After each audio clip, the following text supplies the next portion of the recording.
Jumpa lagi dengan Miss Hafso dalam pembelajaran tematik. Nah, kita masih berada pada tema 4, subtema 1 dan 2. Kali ini kita akan belajar bersama tentang muatan IPA. Nah, dalam penjelasan nanti, Miss akan memaparkan beberapa kegiatan dalam melaksanakan upaya pelestarian dan menjaga keseimbangan sumber daya alam. Nah, sedangkan pokok pembelajaran yang kedua, kita akan membahas mengenai dampak pemanfaatan teknologi bagi keseimbangan alam. Nanti dalam penjelasan, Miss akan memaparkan salah satu kegiatan nelayan yang memanfaatkan teknologi modern dan teknologi tradisional.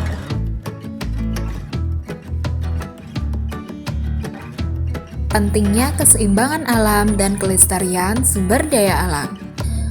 Upaya menjaga kelestarian sumber daya alam sangat penting untuk dilakukan.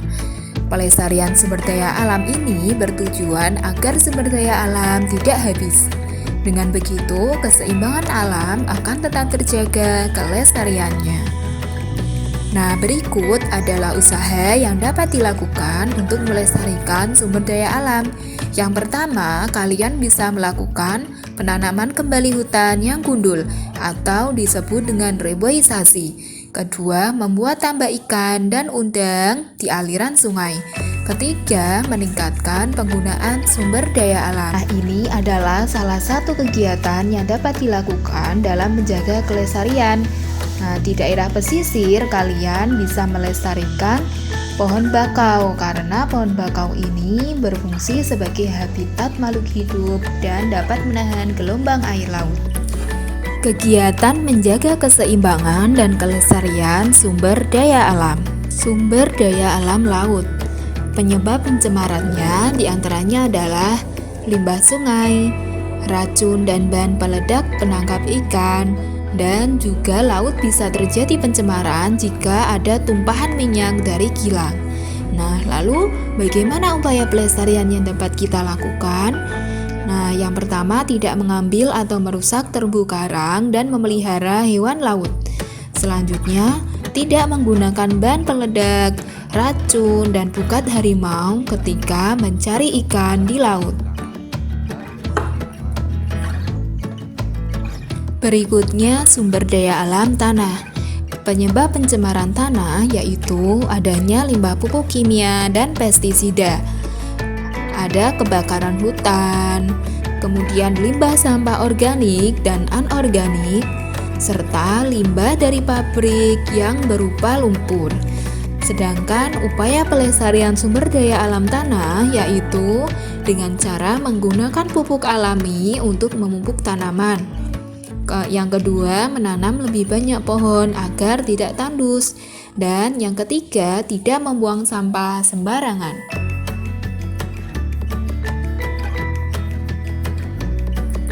Penerapan teknologi pada pemanfaatan sumber daya alam. Setiap pekerjaan membutuhkan usaha dan keuletan, termasuk pekerjaan sebagai nelayan.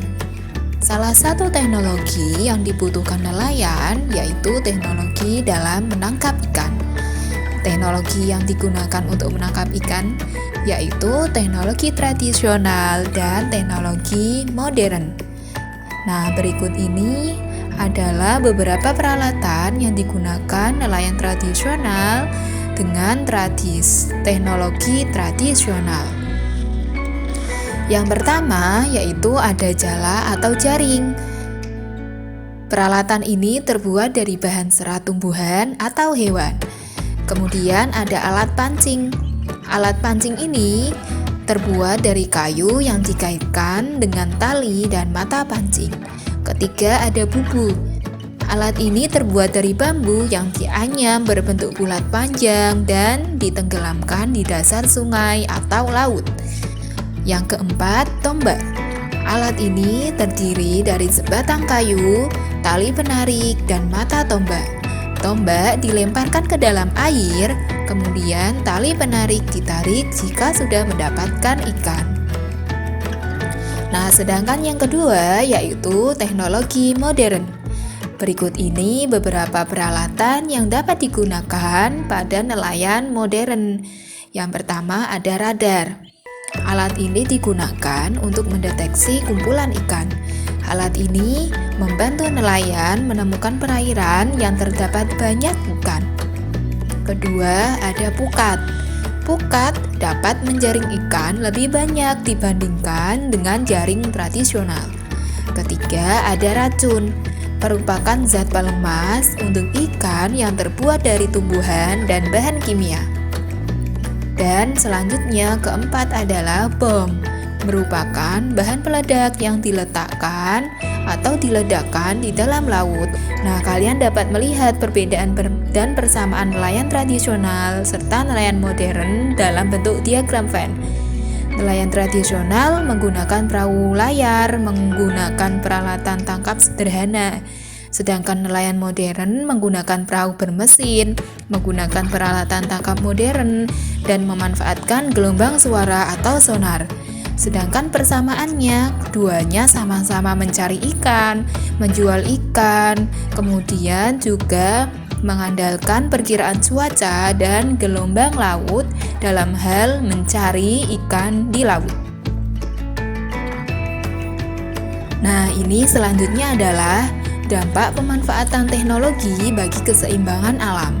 Di sini ada dua dampak ya, yaitu dampak positif dan negatif.